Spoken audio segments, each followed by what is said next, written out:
The sun came up over Westwood Plantation on November 14th, 1887, and something was wrong. Not wrong in the way a storm feels before it breaks, or the way you sense trouble coming down a dark road. This was different. The 200 people living in those quarters, men, women, children who'd seen every kind of hardship that Delta could throw at them, they all felt it the moment they woke. The air sat too still. No dogs barking, no roosters calling, just a heaviness that pressed down on the whole place like someone had thrown a blanket over the world and forgotten to lift it back up. By 6 that morning, field hands gathered near the well, speaking in hushed voices. Nobody wanted to say it out loud, but they all knew. The 4 bloodhounds never came back. Those dogs had been released just after midnight, massive animals with loose skin and eyes that glowed red in torchlight. Their handler, a man named Virgil Cass, was the best tracker in 3 counties. Cass didn't lose trails. He didn't lose anything. For 20 years he'd hunted men through swamps, across rivers, over ground so tangled even experienced hunters turned back. He always came home with what he was paid to find.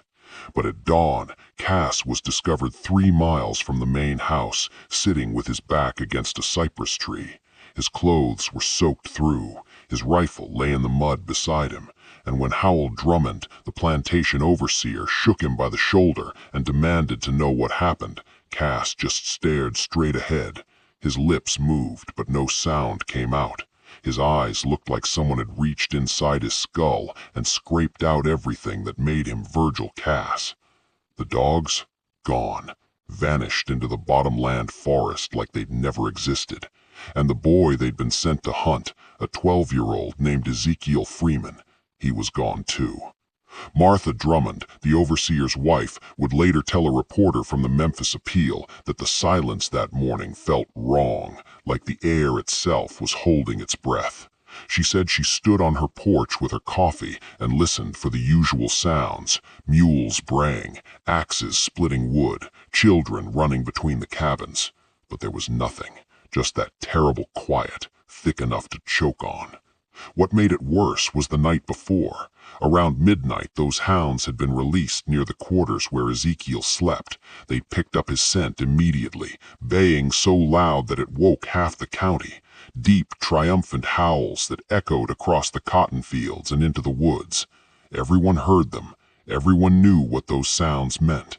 The hunt was on, and it would be over soon. Except it wasn't. By dawn, the Westwood family's empire, built on 2,000 acres of stolen labor and carefully protected secrets, was standing on the edge of a cliff.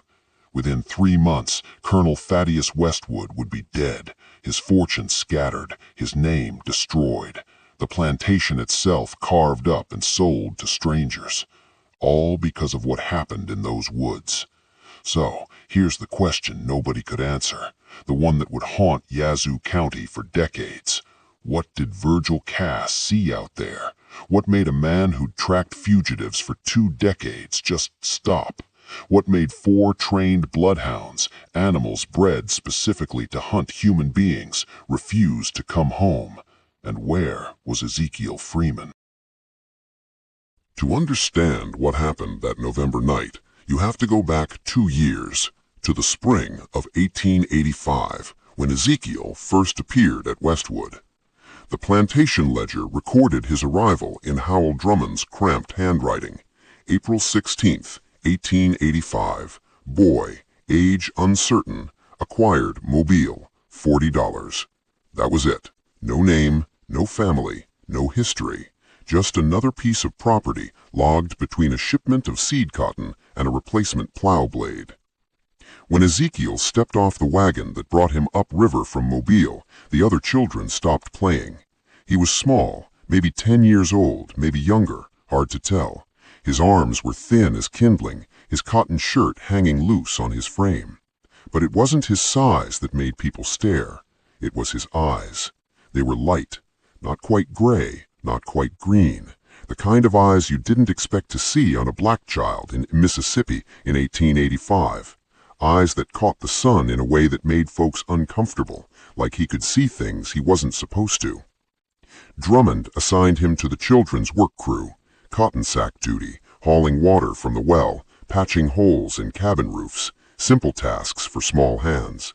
Ezekiel did the work without complaint. He never spoke unless spoken to, never caused trouble, never asked for anything. But the other children kept their distance. They said he was different, not mean, not dangerous, just different, like he carried something inside him they couldn't name. During meals, they'd leave space around him at the communal table. During rest periods, they'd play their games on the other side of the quarters. Nobody could explain why, they just knew. Old Ruth, the woman who tended the sick and delivered babies, she noticed things others missed. She told people that one evening, while wrapping a poultice around a girl's sprained ankle, Ezekiel had asked her a question.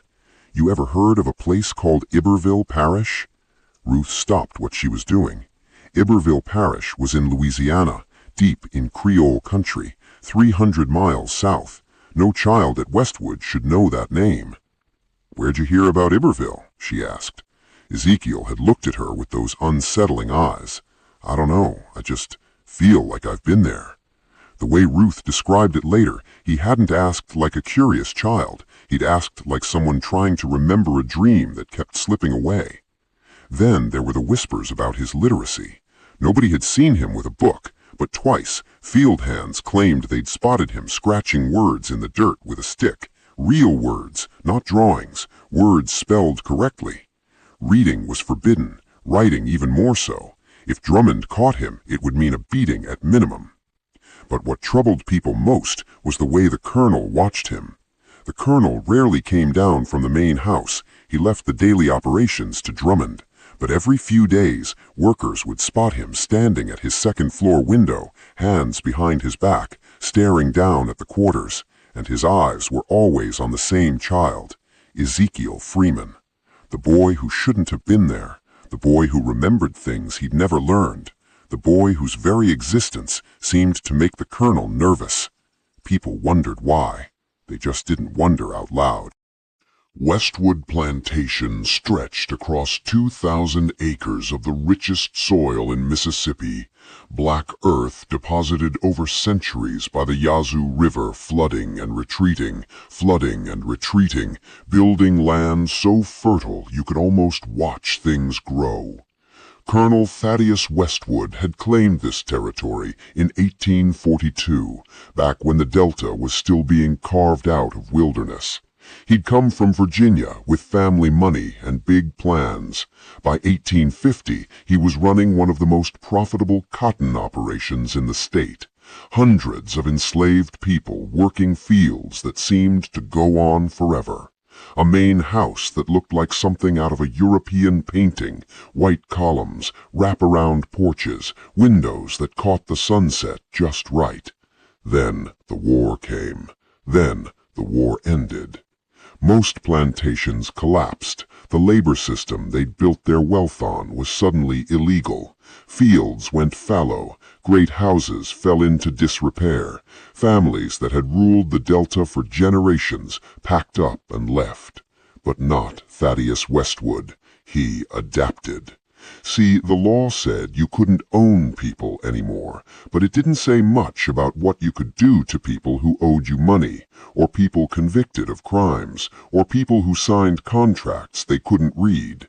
Westwood started with debt peonage. Former slaves who needed to eat, needed a place to live, would sign on for a season's work, but somehow the debt never got paid off. There were always fees, supply costs, housing charges, medical expenses. The numbers never quite added up in the workers' favor, and since most couldn't read the contracts anyway, there was no way to argue. Then came convict leasing. Mississippi passed laws that made almost anything a crime if you were black. Vagrancy, talking back, walking off a job. The state would lease these criminals to plantations for labor. Westwood paid the county $5 a month per man and worked them harder than he'd ever worked the people he'd owned outright. If they died, he just requisitioned more. The county called it the apprenticeship system. Negro children without parents or whose parents couldn't afford to keep them could be bound to white families until age 21, legally. The family would provide food and shelter, and in return, the child would work. No wages, no choice, no way out. By 1887, Westwood was operating exactly as he had in 1857. Different paperwork, same reality. His reputation in the Delta was solid. Wealth brought respect, and Westwood had both. He knew judges, sheriffs, state legislators. He attended the right churches, donated to the right causes, married his daughters into the right families. When Delta planters met to discuss labor problems or new legislation, Westwood's voice carried weight. The main house reflected his status. That library, 2 walls of leather-bound books he'd never opened, purchased by the shelf to impress visitors, mahogany furniture shipped from New Orleans, crystal chandeliers that had somehow survived the war. Every detail calculated to project permanence, legitimacy, untouchable power.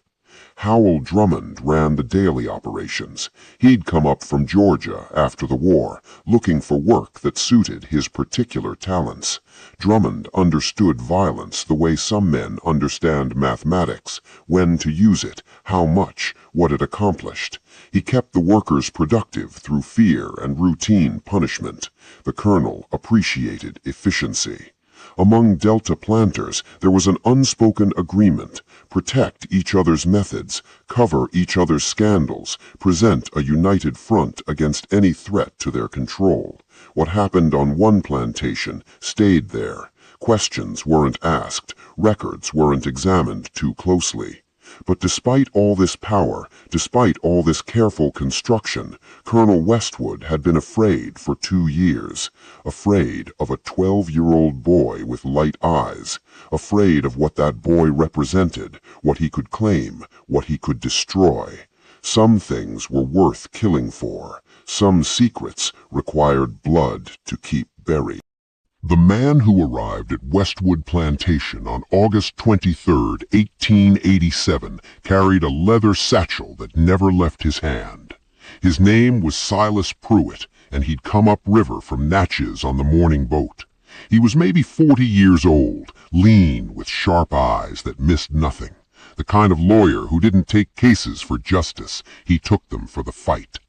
Pruitt had built his reputation on impossible battles, inheritance disputes that went back generations, land claims tangled in decades of fraudulent deeds, family secrets that powerful men paid fortunes to keep quiet.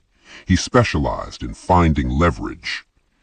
When he knocked on the main house door that afternoon, Colonel Westwood himself answered. No servant, no intermediary, just the colonel, who took one look at Pruitt's face and stepped aside without a word. They went into the library and closed the door.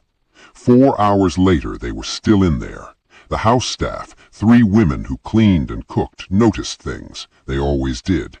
Around the 2nd hour they heard the colonel's voice rising, not shouting, but strained, tight. Then silence. Then the sound of liquid pouring into a glass. The colonel rarely drank before dinner. By the 3rd hour, they'd counted 4 separate pours, heavy ones. When Pruitt finally emerged just before sunset, his face had gone gray. He looked like a man who'd opened something he wished he could close again.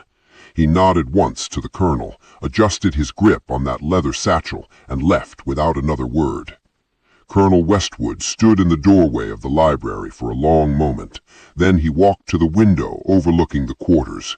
Ezekiel was down there, hauling water with the other children, normal, routine, unaware that his world was about to crack open. The colonel stared at him for 10 full minutes.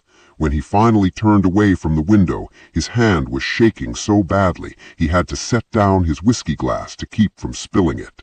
One of the house staff, a woman named Violet, later said she'd never seen the colonel look like that, not during the war, not during the cholera outbreak in '79 that killed 30 workers, not ever. He looked cornered.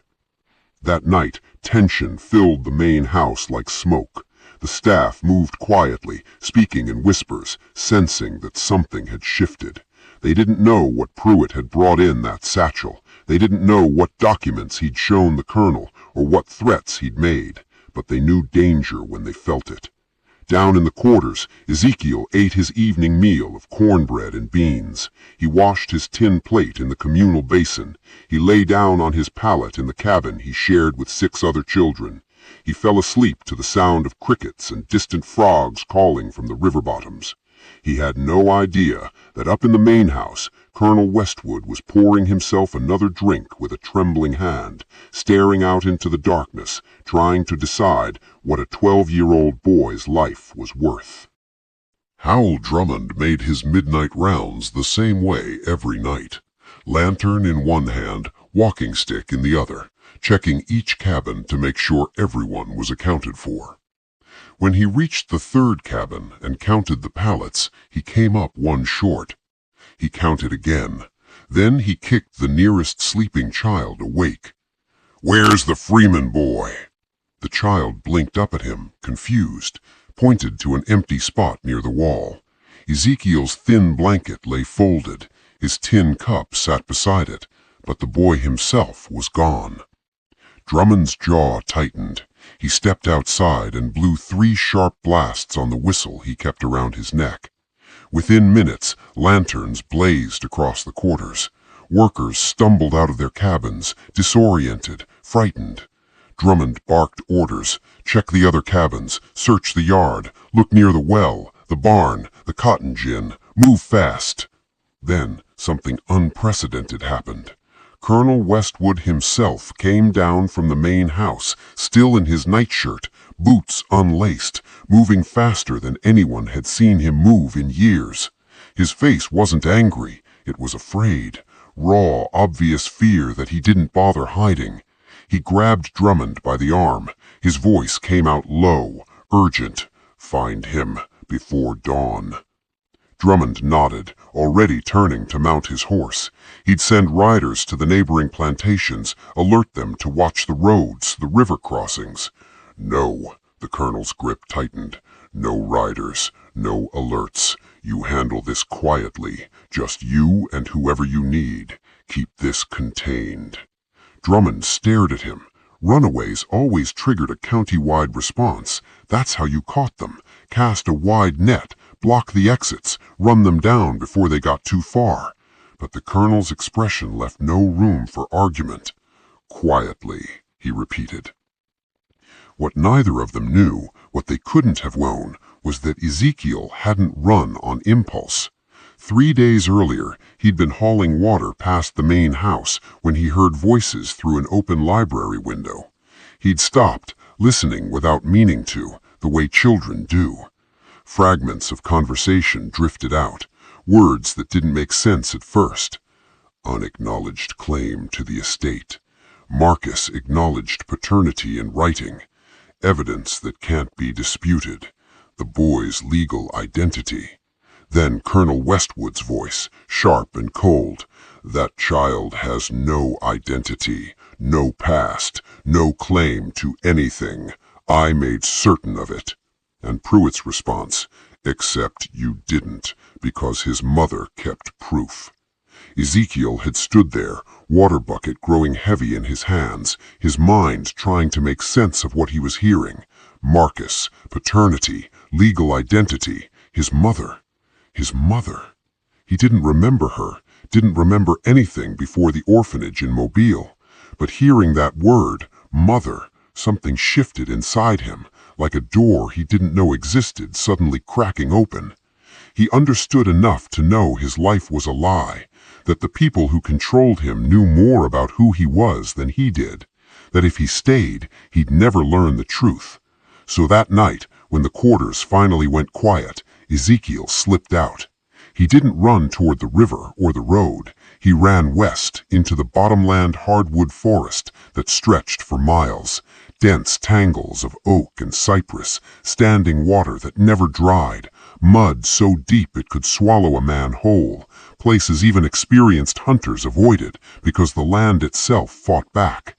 Ezekiel ran straight into that darkness, not toward freedom, toward answers. Virgil Cass arrived an hour past midnight, riding a gray mare with 4 bloodhounds loping alongside. The dogs were massive, 120 pounds each, with loose skin that hung in folds around their necks and faces. In the torchlight, their eyes gleamed red. They panted softly, tongues lolling, patient, waiting for the command that would turn them into something else entirely. Cass was a professional, had been for 20 years. Before the war, he'd tracked runaways for plantation owners across 3 states. After the war, he tracked escaped convicts, missing persons, anyone who needed finding. He'd followed trails through swamps that swallowed other men, across rivers that should have washed away all scent, over ground so torn up by rain and livestock that tracking seemed impossible. He never lost. His hounds weren't just trained, they were bred for this. Generations of selective breeding had sharpened their noses to detect human scent hours old, even through water. They could distinguish one person's smell from dozens of others. They could track for miles without tiring. Cass dismounted and walked straight to Drummond. No greeting, no pleasantries. He held out his hand. Drummond placed a leather pouch in it, heavy. Cass didn't count the coins. He just nodded, pocketed the payment, and turned to his dogs. Show me where he slept. 3 armed men joined Drummond, field supervisors who knew how to handle weapons and keep their mouths shut. They carried rifles, extra ammunition, rope. This was supposed to be simple. A child running through unfamiliar territory at night would be easy prey.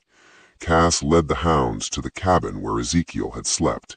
He let them sniff the empty pallet, the folded blanket, the dirt floor where the boy's bare feet had walked. The dogs' demeanor changed immediately. Their muscles tensed, their heads dropped low, noses working. Then Cass gave the command. The lead hound, a scarred male named Duke, picked up the trail near the cabin door. He followed it across the yard, past the well, toward the tree line. Then he stopped, raised his massive head, and released a bay that echoed across the plantation, deep, resonant, triumphant.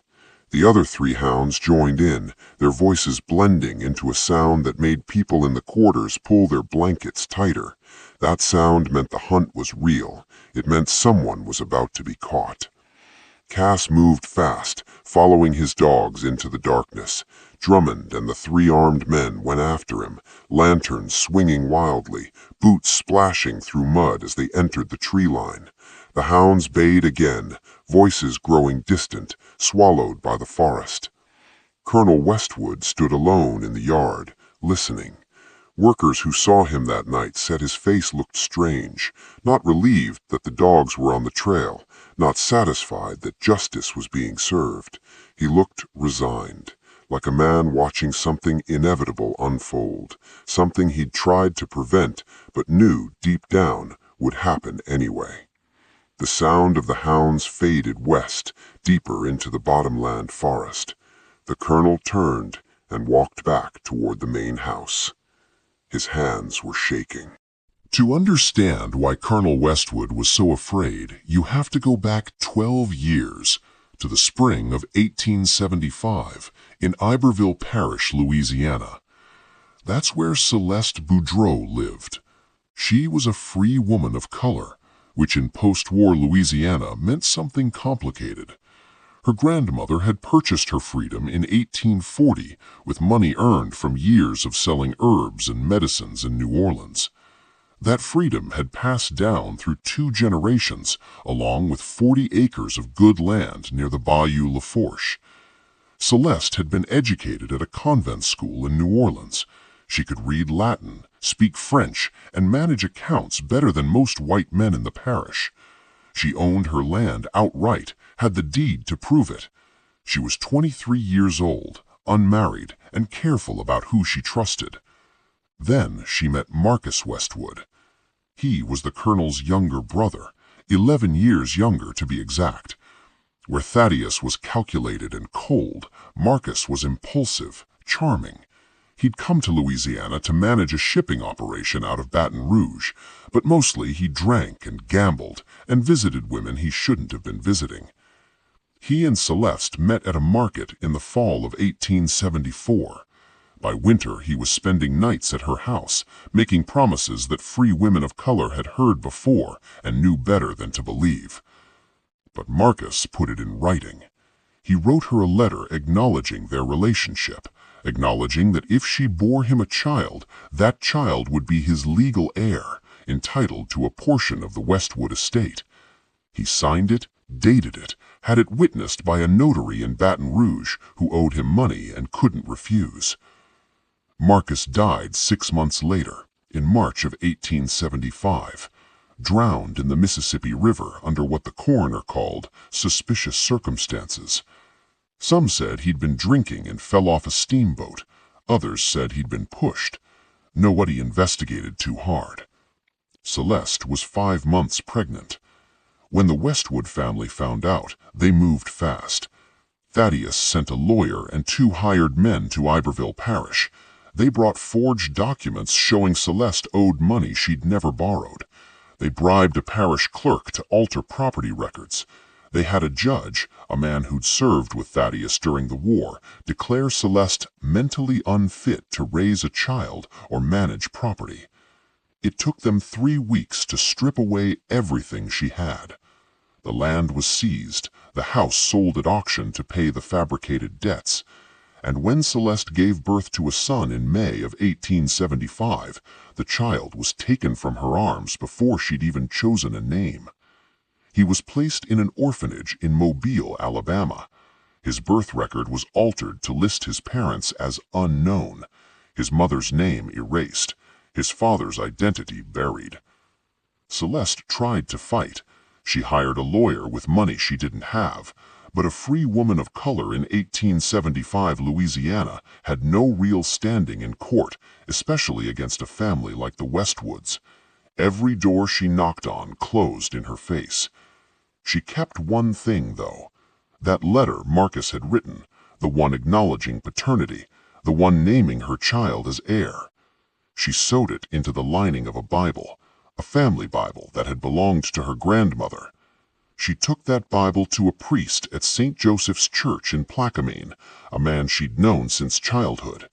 She made him swear on everything holy that when her son came of age, he would receive that Bible. He would know the truth. The priest kept his word. For 12 years, that Bible sat in a locked drawer in the church rectory. Celeste died in 1881. Fever took her, though some said it was heartbreak.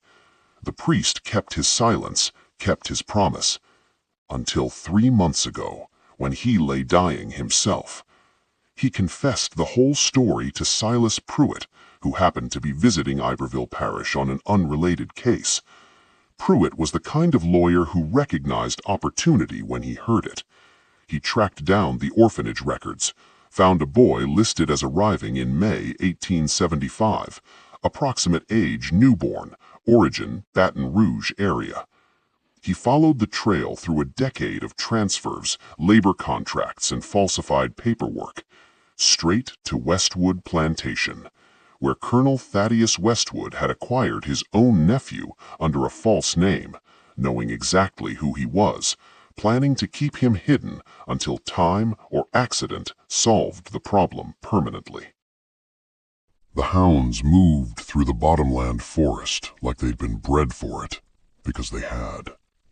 Duke led, nose to the ground, following Ezekiel's scent with mechanical precision. The other 3 fanned out behind him, cross-checking, confirming.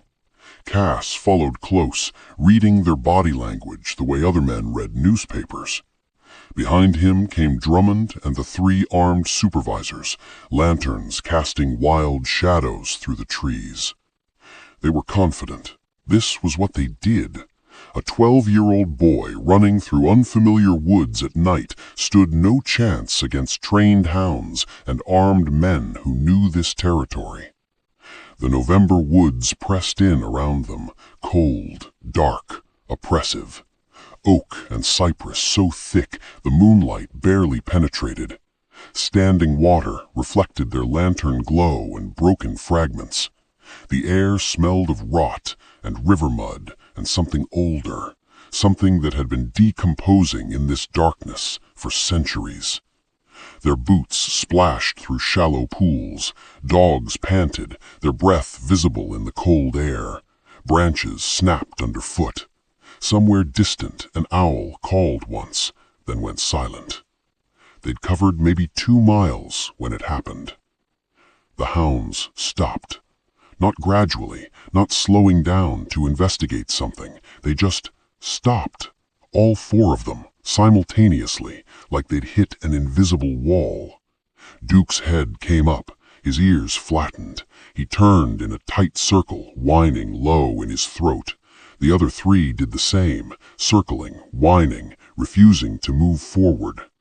Cass stared at them, his face going slack with confusion. "What's wrong with them?" Drummond demanded, his irritation clear. Cass didn't answer. He was watching his dogs the way a man watches a compass that suddenly started pointing the wrong direction. In 20 years he'd never seen this. His hounds had tracked through snake-infested swamps, across rivers during floods, through woods so dense you couldn't see your own feet. They didn't stop. They didn't quit. But they weren't going forward. Their heads hung low, tails tucked between their legs, the kind of posture that meant one thing: primal fear. Drummond took a step closer to Cass, his voice dropping quietly. "Can they still smell him?" "They can smell him." Cass's voice was tight. "They just won't follow." Ahead of them, maybe 50 yards, was a clearing. The moon broke through the canopy there, casting pale light across what looked like shallow water, a tributary feeding into the Yazoo, or maybe just a low spot where rain collected and never drained. One of the supervisors, a man named Garrett, raised his lantern higher. "There! Movement!" They all looked. For a moment, nobody spoke. Then Cass smelled it. Later, when people pressed him, he could never quite describe what it was. Not the boy, he knew what human scent smelled like. This was something else, something that made the hair on the back of his neck stand up, like ozone before a lightning strike, like turned earth after a funeral, like something that shouldn't be there, but was. The dogs wouldn't look toward the clearing. They kept their eyes averted, still whining, still circling. Drummond gripped his rifle tighter. His voice came out harder than he probably intended. "It's just a child. We've got 4 dogs and 4 guns. Move!" But nobody moved. They'd crossed into territory that operated under different rules. They could feel it in the air, in the way the dogs refused to obey, in the absolute wrongness of this place. And ahead, in that clearing where the moonlight barely reached, something was waiting. Virgil Cass saw him first. Ezekiel stood in the shallow water 50 yards ahead, perfectly still. Not hiding behind trees, not crouching in the undergrowth, just standing there in the open, his thin frame backlit by moonlight, water reaching his ankles. His light eyes caught the lantern glow and reflected it back like an animal's. The boy wasn't running, wasn't afraid. He just stood there, watching them watch him. Cass raised his hand, signaling the men behind him to stop. Something about this felt wrong. A child being tracked by dogs and armed men should be panicking, crying, begging. But Ezekiel looked calm, almost expectant. Then the others emerged from the trees. At first, Cass thought they were field hands from a neighboring plantation. Maybe they'd heard the commotion, come to see what was happening. It wasn't unusual for workers to help each other, to pass warnings when dogs were out. But then he noticed the details. Their clothes were wrong, not just old, ancient, rags that looked like they'd been buried and dug up. Some wore shirts so threadbare you could see skin through the fabric. Others had no shirts at all, despite the November cold. Several were barefoot, their feet pale against the dark water. They moved into a loose circle around Ezekiel, maybe a dozen of them, men and women, different ages. They didn't speak, didn't acknowledge the hunters. They just stood there, forming a wall of silent witness between the boy and the men who'd come to take him. Drummond's voice cracked through the clearing, loud and sharp.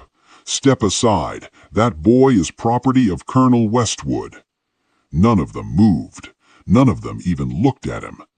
Petty, the youngest of the supervisors, barely 20 years old, whispered something that made the other men turn toward him. "Some of them ain't real."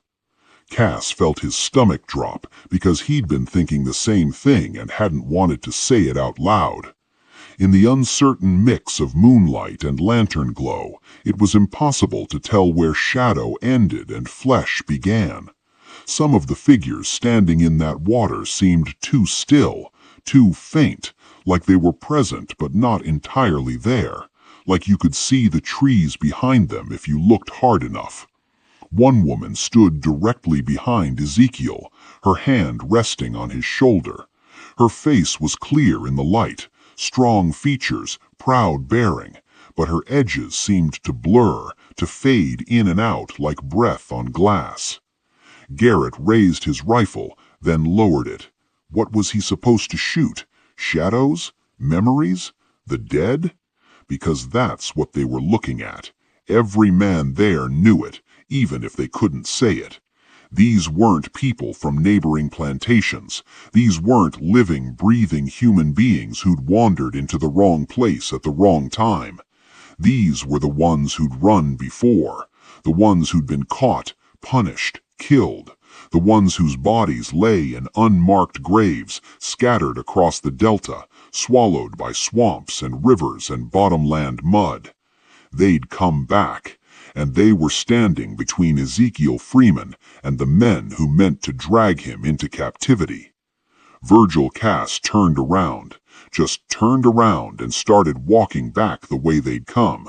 His dogs followed immediately, grateful, practically tripping over themselves to get away from that clearing.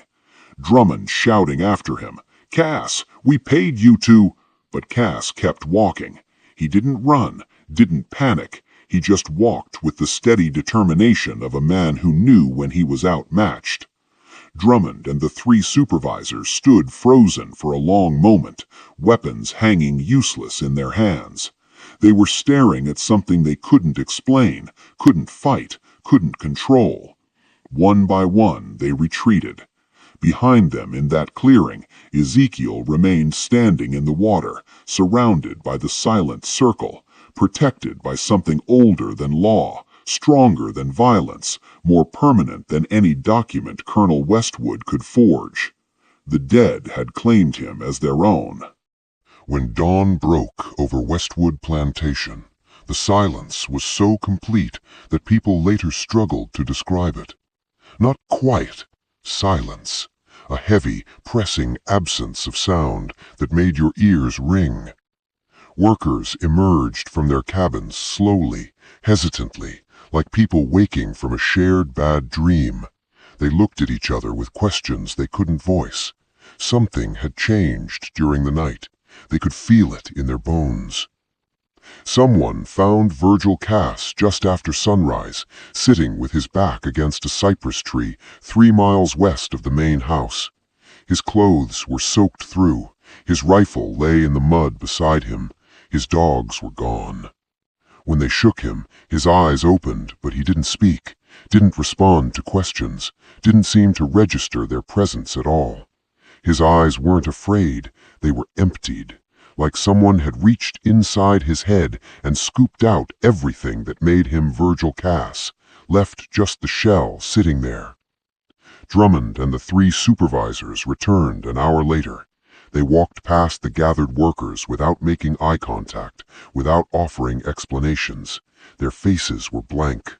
Their weapons hadn't been fired. Nobody asked what happened. Nobody wanted to know. When they told Colonel Westwood the boy hadn't been found, his face went white. His voice came out thin, strained. "Send men back, now. Search every inch of those woods." They went. 6 men this time, moving in daylight, armed and determined. They found the clearing where Cass had stopped, found the tributary with its shallow water, but they found nothing else. No footprints in the mud, no broken branches showing which direction anyone had gone, no trace that Ezekiel Freeman or anyone else had ever been there. The water sat undisturbed, reflecting morning sky like glass. It was as though the boy had simply ceased to exist. Back at the quarters, whispers spread like fever. The workers didn't know what had happened in those woods, but they knew something had broken. Some rule that governed their world had been violated, or overturned, or rewritten. Old Ruth said it plainest. The land remembered what the law forgot. Colonel Westwood locked himself in his study. Through the closed door, the house staff could hear him pacing, drinking, occasionally talking to himself in a voice too low to make out words. The plantation continued its routines. Fields needed working, cotton needed picking, meals needed cooking, but everyone moved like they were underwater, slower than usual, careful, watchful. They were waiting for whatever came next, because something always came next. Actions had consequences, secrets had weight, and whatever happened in those woods during the dark hours before dawn, it wasn't finished. It had only just begun. 1 week after Ezekiel vanished, Silas Pruitt walked into the Adams County Courthouse in Natchez and filed a formal petition that would destroy the Westwood family. The document was thorough, devastating. It named Ezekiel Freeman, born Ezekiel Boudreaux Westwood, as the legitimate son of Marcus Westwood, deceased, and Celeste Boudreaux, also deceased. It claimed the child was entitled to a quarter share of the Westwood estate, valued at over $40,000. The centerpiece was the letter, Marcus Westwood's own handwriting, dated January 1875, acknowledging his relationship with Celeste and naming any child born of that union as his legal heir. The paper was yellowed, creased from years inside a Bible lining, but the words were clear. 3 witnesses authenticated it: a notary from Baton Rouge who remembered the transaction, a clerk who'd filed the original in parish records before it was stolen, and the successor to the priest who'd kept the Bible, a younger man who'd heard the deathbed confession and examined the letter himself. The case exploded across the Mississippi Delta like a bomb. Within days, journalists from Memphis and New Orleans descended on Yazoo County. The story had everything their readers craved: hidden lineage, a powerful family's dark secret, forged documents, a child stolen and enslaved by his own blood relatives. The newspapers ran it on their front pages for weeks. Colonel Westwood's lawyers mounted a vicious defense. They argued the letter was forged. They claimed Celeste Boudreaux had been a woman of questionable character. They challenged every piece of evidence Pruitt presented. But the evidence was overwhelming. Orphanage records from Mobile showed a male infant arriving in May 1875, listed as Origin, Baton Rouge area. Birth certificates from Iberville Parish showed alterations, names scraped away, dates changed, official seals that didn't match. Parish clerks, when pressed under oath, admitted to accepting bribes from Westwood representatives in 1875. The paper trail was damning. Public opinion turned. Even in 1887 Mississippi, a place where power and race and wealth created their own laws, this crossed too many lines. You could exploit black workers through debt and legal fictions. You could use convict leasing to maintain a workforce. You could bend laws until they barely resembled their original form. But enslaving your own nephew, erasing a child's identity to protect an inheritance, that was something else. The community's reaction mixed fascination with horror. Some of it was genuine moral outrage. Some was schadenfreude, people who'd envied the Westwoods for decades, now watching them fall. Neighboring planters quietly distanced themselves, stopped returning the colonel's letters, declined invitations to the main house.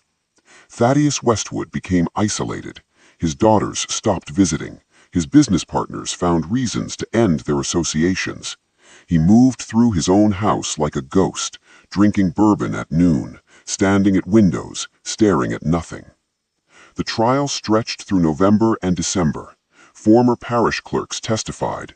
Orphanage administrators admitted their records had been falsified.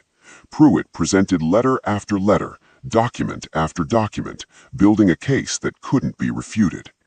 In January 1888, the court ruled in favor of the boy's claim. Judge Harold Marcus, no relation to the deceased Marcus Westwood, read the judgment in a courtroom packed with spectators and journalists. The Westwood estate would be divided. Ezekiel Boudreaux Westwood was entitled to his quarter share as legitimate heir. There was just one problem. Nobody knew where Ezekiel was. The boy had vanished that November night and never been found. No body, no trail, no trace. The heir to $40,000 had disappeared into the Mississippi darkness like smoke. 3 months after the court's ruling, Colonel Thaddeus Westwood died in his study on a cold April morning. The doctor wrote heart failure on the death certificate. The house staff whispered a different truth. Shame killed him. They'd watched him deteriorate through the winter.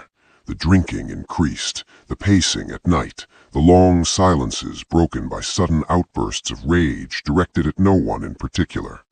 By the end, he barely ate, barely slept, just sat in that library surrounded by books he'd never read, staring at walls, waiting for something that never came. When they found him slumped over his desk, a half-empty bottle of bourbon beside him, nobody seemed surprised. The plantation was divided and sold at auction. 2,000 acres broken into smaller parcels, sold to investors from Memphis and New Orleans who had no connection to the Westwood name, no investment in protecting its legacy. The family scattered. His daughters moved to New Orleans and Mobile, married men who could afford to overlook the scandal if the dowry was large enough. Distant relatives relocated to Texas, changed their names, started over where nobody knew their history. The Westwood name, once synonymous with wealth and power in the Delta, now meant something else entirely. Theft, cruelty, hypocrisy, the kind of moral rot that money couldn't hide. Howell Drummond was dismissed 3 weeks after the colonel's death. He tried to find work at other plantations, but word had spread. Nobody wanted the man who'd hunted a child with dogs on behalf of a family willing to enslave their own blood. He left Mississippi. Nobody bothered tracking where he went. The quarters emptied slowly. Workers whose debt contracts had been voided by the estate sale packed what little they owned and left. Some stayed, hired on with the new owners under actual wages. Most walked away, seeking something better, something cleaner. Old Ruth left last. Before she departed, she stood in the yard looking west toward the bottomland forest and said something the remaining workers would remember for years. That boy carried his ancestors with him, always did. We just couldn't see it until they decided to show themselves. Virgil Cass never tracked again. He retired to a small house outside Vicksburg, lived quietly, spoke to almost no one. A reporter from the New Orleans Times-Democrat found him in 1895 and asked about that November night. Cass had stared past the man's shoulder for a long moment before answering. I saw people who shouldn't have been there, or maybe they were the only ones who should have. That was all he'd say. The land changed hands multiple times over the following decades. New owners, new labor systems, new ways of organizing power. But the memory persisted. Workers who came later heard the stories about the boy who ran, about the dogs that wouldn't track, about the silence that settled over the plantation that November dawn. A local legend formed, the boy who was protected by those who came before him, the child whose ancestors stepped out of death itself to keep him from being dragged back into bondage. The clearing where it happened, that tributary west of where the quarters used to stand, people avoided it, not from fear, from respect. Some doors, once opened, don't close. Some deaths require payment in ways courts can't mandate. The land remembered what the law tried to forget. 35 years later, in the spring of 1923, a researcher from Fisk University named Dr. Catherine Morris was examining church records on Chicago's South Side when she found something that stopped her cold. A baptismal record from April 1888, St. Stephen's African Methodist Episcopal Church. The entry listed a young man named Ezekiel Boudreaux, age given as approximately 25, profession schoolteacher. The handwriting was careful, deliberate. Dr. Morris had spent months studying documents related to the Westwood case for her dissertation on post-Reconstruction legal erasure. She recognized that handwriting. It matched samples from letters Celeste Boudreaux had written to lawyers in 1875, trying to get her son back. The timeline fit. April 1888, 4 months after the trial concluded in Natchez. 4 months after the court ruled in favor of a boy who'd vanished into the Mississippi darkness. But what made Dr. Morris's hands shake as she held that record was the marginal note someone had written in pencil beside the entry. He came back for his name. She spent the next 6 months tracing what she could of Ezekiel's path north. There were rumors, never confirmed, never denied, that remnants of the Underground Railroad still operated in 1887. That conductors who'd guided people to freedom during the war continued their work quietly, carefully in the years after. That they had networks, safe houses, ways of moving people who needed to disappear. One theory said the figures in that clearing were living people, railroad conductors who'd heard about Ezekiel somehow, who'd positioned themselves to intervene, who'd used the darkness and the men's fear to create a spectacle that would make them abandon the hunt. The other theory, the one old Ruth and the workers believed, was that those figures were exactly what they appeared to be, the dead coming back to protect one of their own. Dr. Morris couldn't prove either theory. History rarely offers that kind of certainty. What she did find was a paper trail stretching from 1888 to 1941. Ezekiel Boudreaux taught at 3 different schools on Chicago's South Side. He never married, never spoke publicly about his origins, but people who knew him said he was kind, patient, dedicated to making sure black children learned to read and write and know their worth. His obituary in the Chicago Defender, published in January 1941, mentioned he'd been born in Louisiana. It said nothing about Mississippi, nothing about Westwood, nothing about an inheritance worth $40,000. He'd gotten what he needed, not money, not revenge, just his name, his mother's name, the acknowledgement of who he actually was. How many other Ezekiels existed?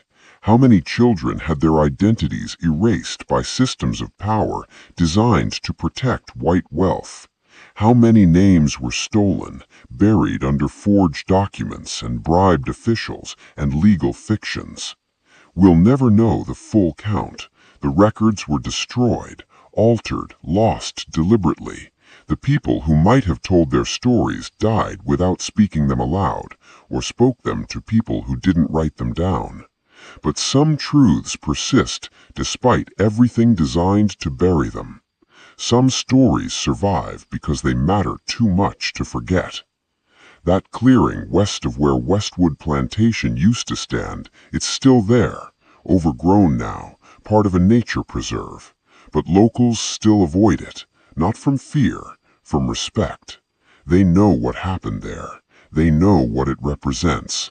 The moment when the dead refused to stay buried, when ancestors stepped forward to claim one of their own, when a child's stolen identity was finally, impossibly, protected. The land remembers what the law tried to erase. And now you know too.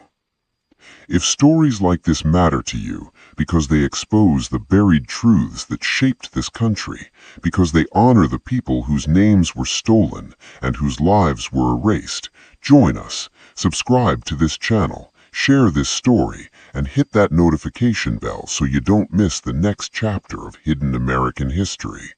These stories deserve to be told. These names deserve to be remembered. And we're just getting started.